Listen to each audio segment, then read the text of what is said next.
Hello everyone, Mark here, Mark's Max Muscle, and we have a classic comparison today. This is Frank Zane and Lou Ferrigno. And of course they did compete together, as you can plainly see here, in 1974, but they competed in different weight classes, and they were not really judged. Now fast forward to 1975, Zane was there, he placed very low in his division, and Lou Ferrigno also placed low, he placed dead last in the heavyweight division.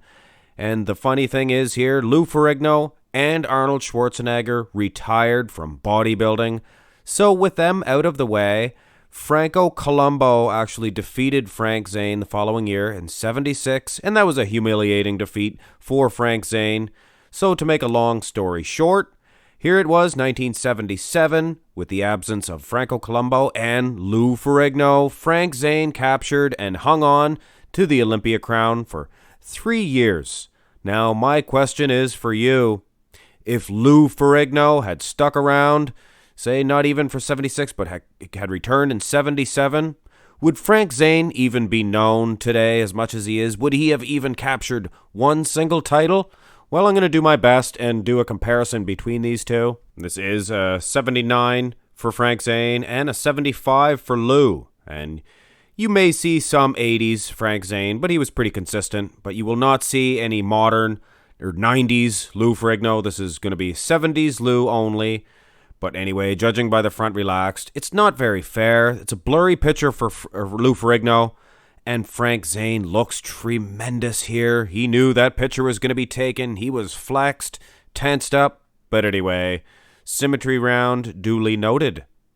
The front double bicep pose. And again, this is a very annoying fact. There's not too many good, clear pictures of Lou Ferrigno.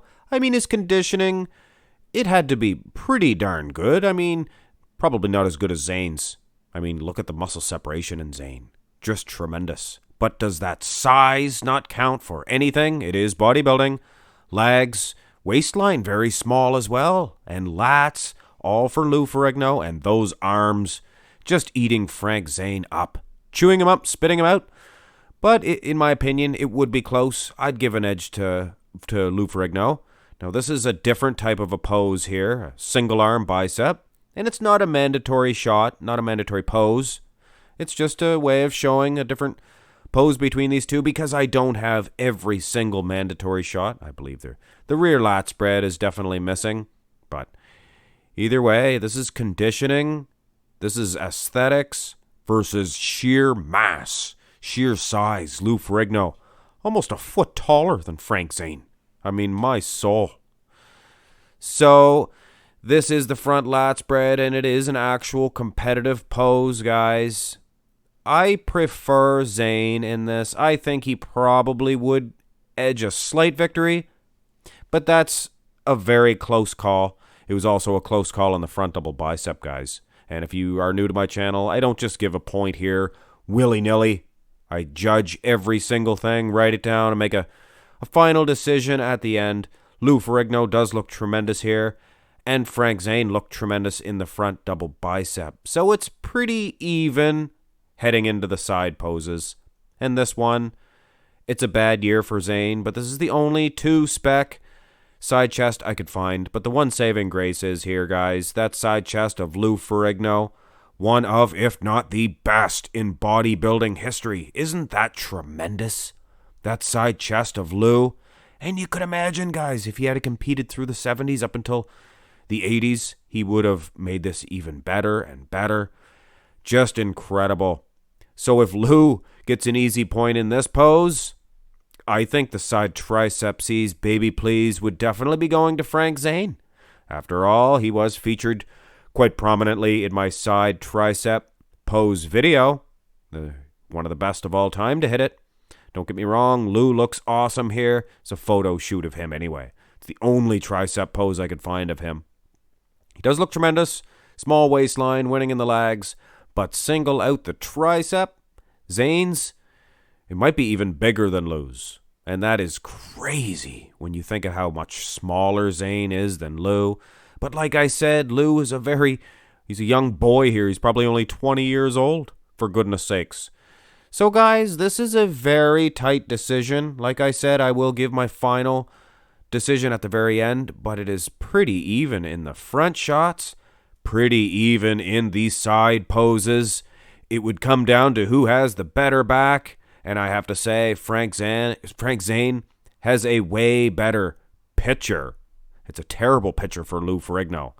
Blurry, but use your imagination, guys. He has those lower lat insertions. He's huge. Let's just, for fun, let's tape on a photo shoot picture of Lou. And this is a 70s Lou. This is not a 90s Lou. So, and like I said, guys, Lou had possibilities. As Louis Marco says, possibilities, baby, please. I love that. Anyway, guys, take your pick here. This is conditioning once again in that Christmas tree for Frank Zane. Striations in the traps as well. Versus just thick juggernaut size. What a close matchup, guys. And this is actually an older picture of Frank Zane, I believe, early 70s. But the only other ones were from the 80s. That was an actual hit-to-spec ab and thigh pose.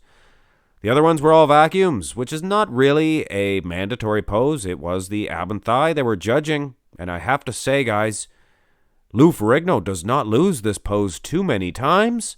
I mean, yeah, Frank Zane may be beating him in aesthetics alone, but Lou looks tremendous. And Lou's definitely winning on size here, guys. Look at the ab separation as well. Just phenomenal. So at the end of the day, and this final pose comparison, this is a backstage picture for Lou, for goodness sakes. I couldn't find a darn most muscular on stage from the 70s Lou. Isn't that crazy? Considering it was his best pose. I mean, come on. He's eating up Frank Zane here. Frank Zane with those pointy elbows. He looks like a Count Dracula. You know what I mean? I don't know why I think that, but he looks like a Batman, and not the type of Batman that Adam West, for goodness sakes, Bruce Wayne played. A different type of Batman, like a mutant Batman. But either way, guys, little too much medication. In my opinion, Lou Ferrigno is your superior bodybuilder between these two. You have to take everything into consideration, guys. Lou would have improved from 1975. He would have. He would have got the ball rolling with an easy victory over Franco Columbu and Frank Zane in 1976. And he would have hung on to that title. And Arnold Schwarzenegger wouldn't even have thought of daring to come back and challenging Lou Ferrigno in 1980.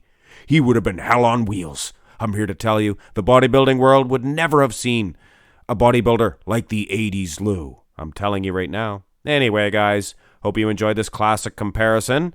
If you did, hit thumbs up and subscribe to the channel for more videos like this if you have not already. Find me on Instagram as well, guys. Follow me there. Have a great day.